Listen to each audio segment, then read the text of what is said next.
Hello, friends.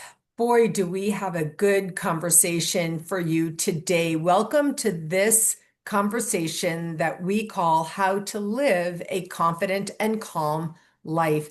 I'm Susan Axelrod, the confidence coach, and my friend Nadine Searle is the Calmer Self Coach. Hello, Nadine. Good to see you. Oh, hello, Susan. It's good to see you too.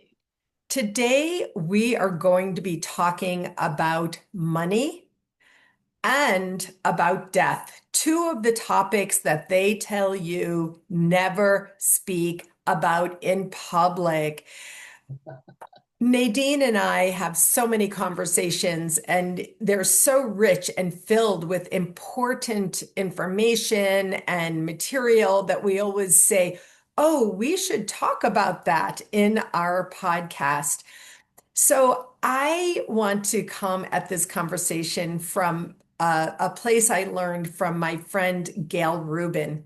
Gail Rubin is from New Mexico, and she calls herself the doyenne of death. And I learned from Gail talking about sex does not make you pregnant, and talking about death does not make you dead. Oh my goodness. And I love that. Isn't that great? Isn't it great? Yeah, and it's true. Yeah, But we're fearful of talking about it. So you're absolutely right, aren't we? So exactly, exactly. The place that we're going to cross over today is about our money and our affairs. I call this topic getting organized for peace of mind. yeah. Many, many years ago in my career, I was working with people who would set up charitable gifts through their estate plans. Mm. And I started that work, gosh, so many years ago. It was 2001. And within a few years, I started thinking about it in the most important way it changed my life, not about death and dying, but about legacy, Nadine. And that's when I had a card in those days, a little card printed up the size of a business card, and I laminated them, and it said just one question: what will your legacy be? With a question mark. And I did this, Nadine. I laminated them and I would hand them out. I didn't have any domain or this or that. There was no, here's how to contact Susan. It was just one question, a cream colored card with black ink on it. And I handed them out to everyone I could. And to tell you the truth, I have friends and people I know who still have them all these decades later up on their refrigerators. But from then, I purchased the domain name, whatwillyourlegacybe.com. And that was 2010. And I have been talking about legacy ever since. And part of legacy, Nadine, is having your affairs in order. Yeah. Having your affairs in order. Now, Nadine, you've spoken with us several times over several episodes about your cancer diagnosis, your cancer journey. And part of that is the conversation. What happens the minute you get cancer? You think you might die, Yeah. right? You do. You do. It's the first thing you think of. I defy anyone not to go there in their mind, Right. because that's where you go, oh, I'm going to die. I might die. Or however dramatic you want to be about that, it comes into your head It comes into your without head. fail. And we are here today to ask anyone who is watching or listening to us, are your affairs in order? Are your legal affairs in order? Are your financial affairs in order? And frankly, Nadine, is your home in order? Through this discussion with Nadine, and one day she didn't have cancer, and one day she did have cancer. And then, because you're so brave and amazing, you came into our space to talk about your cancer experience and face things. And you showed up without hair. The whole thing. We've been on the whole journey together, and Yeah. that's partly why it's easy for us to come here and have this conversation. Like, wow, once you get through that, and now you're having cancer conversations in groups and with people, you've become a resource to people. But this aspect is very important. So I guess I want to ask you, Nadine, when you were facing your death, when you got that first cancer diagnosis, as we just discussed. Did you think about your affairs? Did you worry about your affairs? Did you say to yourself, oh my gosh, are my affairs in order? Mm. Yes, yes, yes, yes to all of that. Um, I've got a will in place. I've got lasting power of attorney in place. I've got a lot of things in place compared to some people I know. But with that, and it wasn't when I had the diagnosis, it was actually while they were doing the test still to find out what cancer I had. Oh, Um, that process actually took a couple of months actually before I knew exactly the diagnosis and the treatment plan, which was really important to know. So while I was so uncertain, I didn't know what the cancer was. I was having tests all over my body, so I was going, "Oh my God, where is it? What is it? How late stage?" But I didn't know. Um, so at that point in time, I was thinking, well, am I going to be told I've got months to live, weeks to live, whatever? And definitely, and it amuses me now to think of it, but it doesn't amuse me at the time. I was going, right, if they tell me it's weeks, I've got to do this, this, this. If it's months, I've got to do this, this, this. It was different things if I've got months. If it's years, then that's a different thing. And if it's not a prognosis that gives me a time limit, then get on with life. But I definitely was, and there was a bit of me, Susan, which might sound a bit strange, that was going, actually, if it's only a short amount of time that they're giving me, that would be easier. Sad as it might be, I wasn't ready to go, and I was right. very sad I about that. understand what you're saying. You know what I mean? There was a bit of me, right? If I haven't got a lot of time to do anything, the less I can do, the more I can just live my life. Um, so that might sound a bit strange to people. I know you understand, but it was that. So it was the uncertainty of not knowing, but in my mind, I was planning and also going, right, as soon as I know this is what I'm going to do, what was important to me, depending on the amount of time I thought I had left. So, as you know, and we have talked about this a lot, my prognosis was good. My diagnosis wasn't too bad. So they found things early. The treatment plan was brutal, but did quite well. So I wasn't facing that life or death situation, but I had thought about it. And I do think lots of people have reasons to think about it. Things that happen, they might lose someone that they love. It makes you think. Things happen in life. We see things on the news. It makes you think, doesn't it? So, and I think we're all terminal, aren't we? We are all not going to be here forever. So it is a valuable conversation. I'm glad that we are having this because people need to think about it and people need to get things in order. And also, this is very interesting. I think you really just hit on the crux, which was, what was important to me and how much time do I have left? And the biggest reason that people don't face these difficult and sometimes complex issues, legal affairs, financial affairs, etc., is you think you have all the time in the world. Yes. And, oh, I'll do that later. But Yeah. also, the other thing that we started with, which is uh, if I'm talking about this, I have to face my death. Yes. And Yes. so when I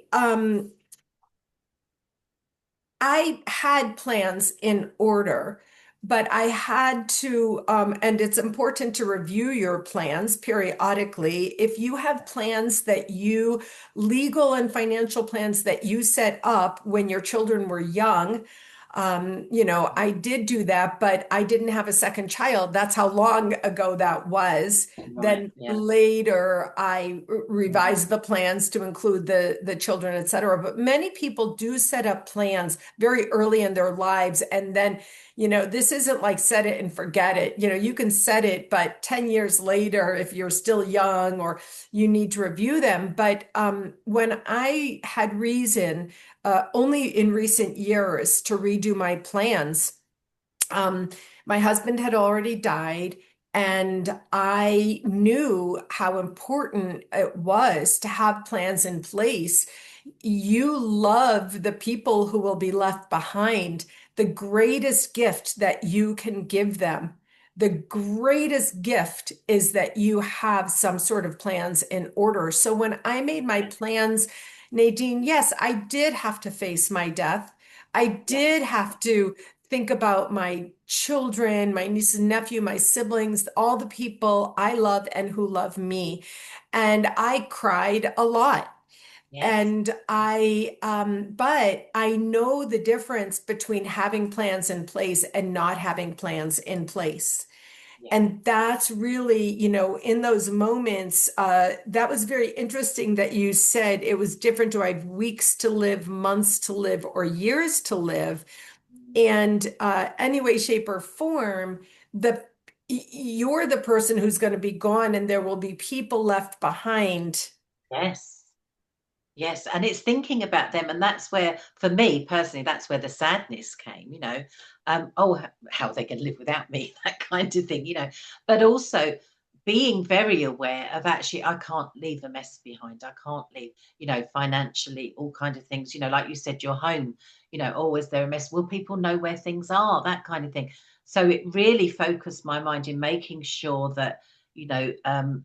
The people that matter know where things are and know my systems, if you like, and that kind of thing, because there's a lot that we do and we do it. And actually thinking about, if I'm not there, will so and so know how to work the washing machine? The simplest things, but actually going, I can't leave that needs to be dealt with. So yes, it is quite sad, and it's something we don't want to face, thinking about, when I'm not here, can everybody do what they need to do, function without you? But it is important, because if we love the people that we're leaving behind, we don't want to give them any more problems than they're going to have. Like you say, they're going to be emotionally feeling it anyway. Surely we don't want to add the fact of, I can't work the washing machine, I can't do something because that person's not there, because that will add to their sadness, won't it? Or When I when can't access the safety deposit box at the Of bank. course, yeah, but Yeah. that's the thing. Financially, it's massive, isn't it? You do, and this is where I thought, and as I say, years before, I had thought with my partner, do a will, get the lasting power of attorney. We had all of that in place, but it does make you think again, and like you say, to review it and to go, is this still what I want? Is this still, because things change, don't they? Is this Right. what I want? Recently I was at my dear friend's house and there were a couple of other people there and we were sitting in the living room. There were about three or four women and we were sitting there and my dear friend was talking about the pictures on the wall and somebody was asking. Now her friend loves stories of people. So she was asking my dearest about the pictures of all these pictures of old people on the wall. And my friend, oh, that's so and so. I was named for her. She had a twin sister, and this is how she was, and this is how she was. She was telling the story of each picture. And I was just quietly listening. And I just said to her quietly, I hope that you will write these out, at Yeah, least on post-it notes, and put them yeah, back in the back of the pictures because when you die, your children are not going to know this. And there's a whole wall of these pictures. It's obviously important to you. It's part of your family heritage, your legacy. And when my in-laws died, my beloved in-laws, I was helping clean out the house. I'm not kidding, Nadine. When we talk about getting your affairs in order and sharing down the generations what you want to know, there was a stack of pictures of old people in old, very, very old pictures. And my in-laws did not know who any of them were. And therefore, of course, no, we did not know who they were. no, So yeah, basically, handed down from even their parent generation or aunts, uncles, whatever, these pictures came into their care and they had been standing in a closet for 40 years that I had been with the family and we made a decision at that time. We have no idea who these people are, and also yeah, many of the other elder generation were gone. And yeah, so we got rid yeah, and when I say it was torturous to my heart, and the same with my own parents' home, and so on and so on and so on. So today we're talking about a couple of different things. We're talking about your legal and financial affairs. I'm going to talk more about that in a minute, but we're also asking you to consider what's important to me. What do I want my heirs to know? Now, if I don't have any children, there are still people who love me. I may have nieces or nephews. I may have the family friends who are like family to me, right? and so on. There's a few people, who miss my husband as if he was their uncle, right? And so we're today having this conversation to wake you up and really invite you to Yeah. think for yourself, what's important to me? What Yes. do I want to pass down? Do you know what I mean? Yes, it really is. And thinking about that, it is facing your fact that you're not going to be here forever. Like you say, that's the first step, isn't it? And people are uncomfortable with that, but it is a reality. It is going to happen. And then actually going, right, thinking about every little thing, if you like, what do I want? More importantly, maybe what do I not want? And that is something. I used to work for a will writing company, so I've got a bit of insight into that. I didn't write wills, but I worked for the company. And one of the things I used to say, especially where children are involved, and it sounds, the wording might not be the best, but if you were to die, do you know what would happen if you haven't written a will? And people didn't know. If you haven't got your wishes in place, there are things that happen automatically within law. And if you don't know that, you need to know, and you need to make sure that if you don't agree with that, you put something in place to change it. That sounds all very legal and that kind of thing, but that's the way that we used to talk when I worked for a company that wrote people's wills. But it's really important for you to think about, what do you want? You just talked about the very personal aspect of photographs, and no one knows the story, no one knows who they are. And I would urge anybody, and we don't do this enough either, talk to your relatives, talk to your mum, your grandparents, and everything. Listen to their stories. We don't ever have the time, do we? Because you will wish that you had when they're not there. Yep, You you will really wish wish you that you had. had when they're not there. Exactly. You go, I don't know this about my grandmother. I don't know this. There's things like that. My sister is into the ancestry. You can get it online. You can find things. And she'll tell me facts that she's found out about people that we didn't even know about. But I always want to know the story, and you can't always find out. And I just think if it's passed down in generations, and again, it's quite an old-fashioned thing, isn't it, to listen to their stories and just go, what did you do when you were younger? That I've got my niece and nephew. They don't know what I was like when I was 18. They don't know. They're not interested, but they might be, and it would Yeah. be a shame if they don't know. So I do bore them with my story. But it is like you say, they'll see photographs and they won't know who they are, and they will see, they will be sad. So again, by doing this, we're preventing that extra layer of sadness, aren't we, if we can do it?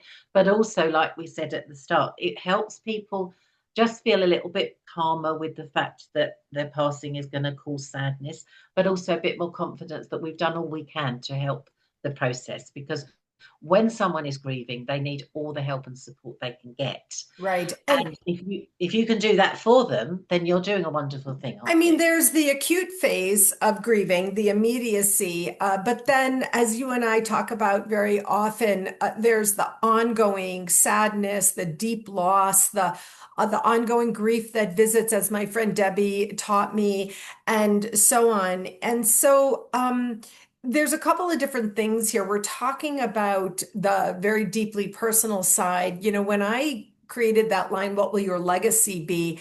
It came from the angle of my career of charitable gifting to Yeah. invite people to think about what's important to them and to create a meaningful and lasting gift that will be a part of your legacy forever, because people think their children are their legacy. And I'm here to say, no, no, no, no, no, no, because that could go bad. That's a story for another time, perhaps. But really, your legacy is more about how you show up every day in this life as you are now. Yeah. These are the things that are going to be lasting. These are the things that are going to really leave the impression behind. Yeah. The way you behave, the things that are important to you, the work that you put out, it work with a small W, um, the impact. And then also, to tell you the truth, Nadine, on the side of your systems, I call this getting organized for peace of mind. I Mm. started this program with my friend and colleague Charlie Joseph so many years ago. I don't even know when we started this. As part of my work at that time, working with people to consider charitable gifts to through philanthropy to an organization. And he was a financial advisor. I was a charitable advisor. Um, and the impact that that had when you get yourself organized, you do feel peace of mind. When you get yourself organized, you do feel peace of mind in a way Yeah, you can't even imagine yeah, because the distress, the stress from knowing that your affairs are not in good order or any order at all is significant. It weighs on you. And Nadine, you said in the place that you used to work, they said that they talked about, do you understand what will happen if you don't have a will in place? yeah, And today we have other ways to do this, but they're called estate yes, plans in place. And it also includes a will, and there's trusts and various things.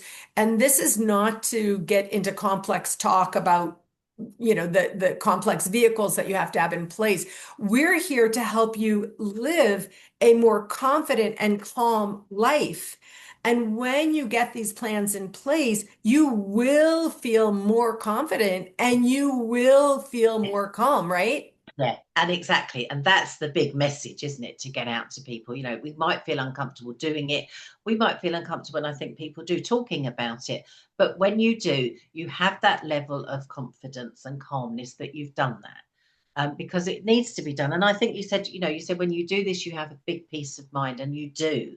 Peace of mind is so valuable. But also, I think it's an act of love. If you have those conversations with people, you are showing how much you love and care for them. And by doing things, by actually writing things down, doing all the legal documents the way that we do, you are caring for them. You are really showing them the love. And I think this is another thing that really is what we avoid sometimes, don't we? It is emotional.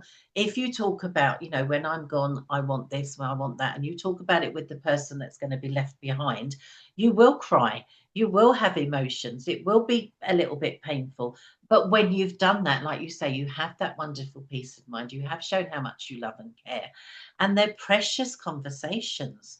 They are beautiful conversations to have. And you do feel lifted and lighter when you've had them. If it's weighing on you and you go, oh, I don't, this is what I want, but I don't want to say, you know, why Yes. live with that weight? We don't want to do that, do we? So get those conversations going and get those feelings out there and those emotions and share them because it's so valuable. And you'll never regret that you have. You will feel, like you say, peace of mind, confidence, calmness. You will feel lighter when you have done that, definitely. And Nadine, they may not want to hear it. And that's okay. And of course, I understand that. But as I've grown and matured through the experience of my lifetime, I myself have a bigger growing angel team now up there. And I've gotten non-afraid of death, 100% Yeah, non-afraid, yeah, non-worried. Now, Nadine, I want to respect that I don't have a cancer diagnosis. I don't want to impose, I want to respect. I'm coming just from my point of view on that. I never had to face what you articulated before. And so I want to be clear about that. But I do want to say that in my will, I have, and God, did I cry? We live in a different time today. In the old days, a few minutes ago, people had family cemeteries. They went, they got buried in their family cemeteries. Right now, generationally, Nadine, we're in a crossover state where, older people, if you want to call them the baby boomer generation, or pretty much and older, we may still be buried in our family cemeteries. There may be no question if you're a religious person, your church or a synagogue or other religions may have a cemetery. Of course, I'm Jewish, so we have our Jewish cemeteries connected to the yeah, synagogue, and so there was like there was no question. That was Mm, just that. mm. There was no discussion. Where do you want to be buried? What do you mean? Yeah, That wasn't even a part of the conversation. But Nadine, today it is. More people than ever yeah, are no longer affiliated with religious institutions. More people yes, than ever have moved away from that place that they lived their whole lives, including yeah, me. I lived yeah, 35 years of my life in one area. I live across the country now. I'm not trying to be buried in a cemetery where I've only been here a few minutes, a few years. And so I said very clearly, it's a whole paragraph in a box in my will. And it says, these are my wishes. yes, Here is what I wish for you to do with my body. yeah, And then I said, if my children have any other ideas, any other wishes or needs about where to put me when I'm dead, those take precedence over anything I've said. The reason right, I've said it this way is because, when I go, it will be devastating to my daughters, exactly like you just talked about. And therefore, they're going to say, oh, well, mom wanted this. Might be easier for them. And yes. so I was that clear. Yeah, and I love that because you're then going, they can change that if they want to. You're putting Right. you put that in writing, which is lovely. But if they haven't got that, if they don't know, then they've got something to lean on. You've put it there for them. And that again, that's an act of love, isn't it? Going, here's what I want. But actually, so if you want to do something different, that's fine. But if you're struggling with that, you can use what I've put. And I love that because I know when my mother died, my sister and myself actually we had the conversation. We didn't know what she wanted. We didn't know her favorite song, her favorite color, and we felt so sad about that and felt, well, why hadn't we had those conversations? Why didn't we know? So that was an extra layer of sadness that we didn't need to have. And I'm not criticizing, I'm not saying you should, No, of put course the blame not. there, That's what we're but doing here yeah, it today. really was, to know. And I love the way that you put those options. You can do it my way or you can do your own way. That's okay. I love that. I've never even thought of that actually. I'm a little bit like, oh, this is what I want, so you do it. So I don't know. I don't know. But I think as well, it is thinking it through. And I was very lucky, and I don't know if it always works like this. But I got someone in to actually talk to me and my partner about the possibilities, go through all the legal side, what about this, what about this? She put the questions to us one by one. It took time, Yes. and emotion involved about what about this? What about think it through, talk it through, me and my partner, and we could do that. And thinking about, and again with the lasting power of attorney, exactly the same. What about this? What about that? So it was quite a long emotional process, but so valuable, like you say, that calm and confidence that we got from doing it. But also, I then thought about, well, what do I want to happen to my dogs? What Oh, they, yeah. they're my children. That's the Of way I look at it. Who's course. going to look after them? How am I going to put that in place? Can I even put what I want in place? Yeah. How we going to fund People that? people Yeah, include their pets in their provisions, definitely. yeah, What you just said, I want to call out again. If you're partnered or married, it's sometimes too much to think about the other person dead and gone. it So is. It's hard. you had a party come in, Yeah, and sometimes a lawyer, sometimes a yeah, financial advisor. yeah, Here we call them the trusted advisor. yeah, mhm, And I actually played this role many times as a charitable advisor yeah, because you had somebody come in and lovingly and gently ask the questions. It was, a piece of yes, paper, there's questions, we have to think about them. And then often it could happen that one person, likely of the couple, is like, I'm not talking about this.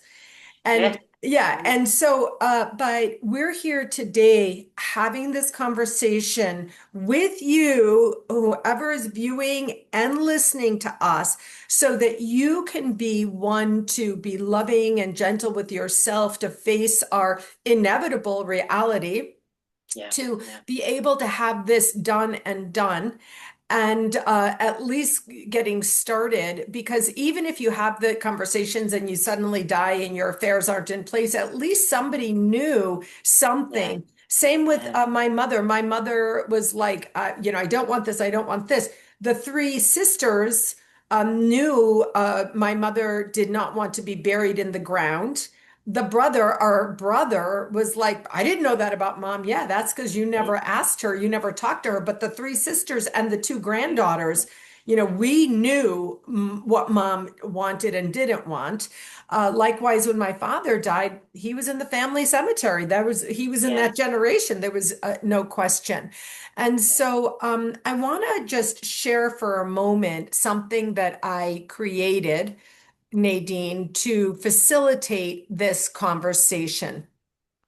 This is a I document love that that. I call a personal document Mm. locator. We've been talking about some of the legal aspects, some of the conversation that you have with people about how things might go and what might happen after you're gone. One of the biggest things that has to happen uh, for you to feel organized for peace of mind is for you to have your financial affairs in order. This is very complicated, Nadine. Today, of course, we don't have stock certificates in our dressers anymore. Everything is online. But what happens then is that you need passwords. So Yeah. this document that I've created has part A, it says personal information. Can you see it, Nadine? Yes, yes, yeah. Part B, Mm, it says personal advisors and contacts. And mm, part C is the location key. So mm. part A, we begin with the personal information. Do you know your sister's social security number? I certainly don't. No, no. Now, this might be information that might be important. Some people don't even know their partner's social security number, etc. There's the spouse and partner information. Here are the children. Here we have, Nadine, you mentioned it earlier, the personal advisors, the Yeah, insurance agents, your tax preparer, your attorney, your accountant. These are people who have more information about you than your family members do. yeah, Here's yeah, your doctors, your financial advisor, there's your broker, there's your clergy. If you're Jewish, do you want a rabbi to come in? If any other religion, whatever your religion practices are, is this important to you? I mean, there's a therapist, your coach, other. This is personal information that you might want to share. yeah, And then we have part C, the location key. This is absolutely vital, Nadine, because we know that when people go in to clear out your house, in the old days, people used to put money, cash into books. That's what they did. And then this and that. There in the old days, a few minutes ago, we had something called stock certificates. And this was actual real paper that was the actual stock that had actual value.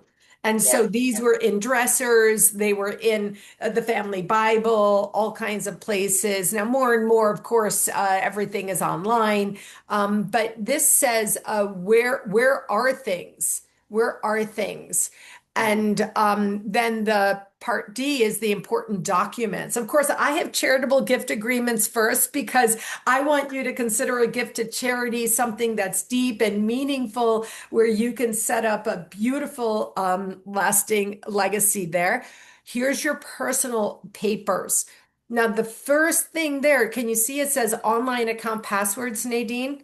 yeah, If you don't share your passwords, your heirs will not be able to access some of your accounts and some of the money that you thought that they were going to be able to have. Your will, your trust agreements, your Nadine mentioned it, the power of attorney, and we also have the healthcare proxy information. yeah, We call that the living will in our country, etc. yeah, yeah, The social security card, the birth certificate, and so on and so forth.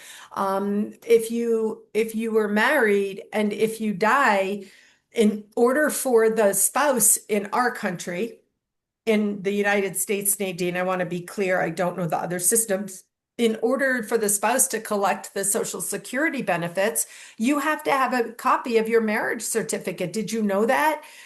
I'm in this right now. Where's my marriage certificate? I can't even Yeah, imagine, yeah, and so on and so forth. Here's yeah, your property papers, mutual funds, money markets, the vehicle title.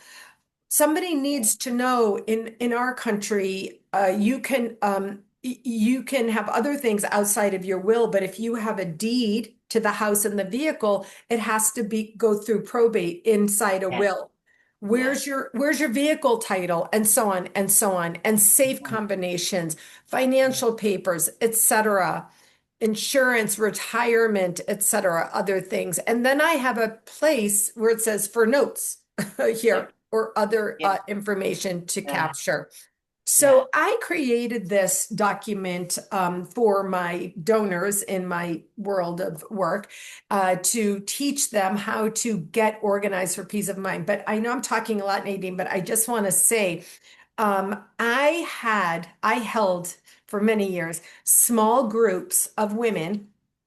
A lot of men have access to information. Sometimes women don't have access to information. Now, sometimes it's vice versa, whatever.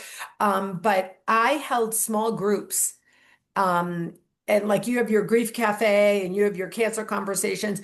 I had these small groups of getting organized for peace of mind, 2 women, yeah, 3 women, five yeah, women. And we would have the document locator and I worked with them. Where is this? Where is this? Do you understand why this is necessary?